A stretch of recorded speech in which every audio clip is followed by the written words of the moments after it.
That horrendous serpent. Traitor Rykard.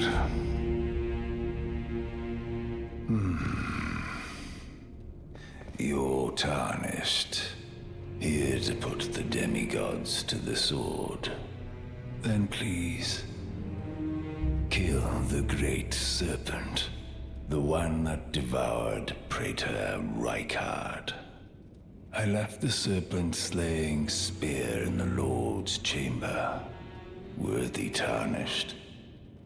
Brandish the spear and run him through. The great serpent. That unspeakable monstrosity. Praetor Rykard's ambitions, though blasphemous, marked him a worthy sovereign, but they were reduced to gluttonous depravity once he gave himself to the serpent.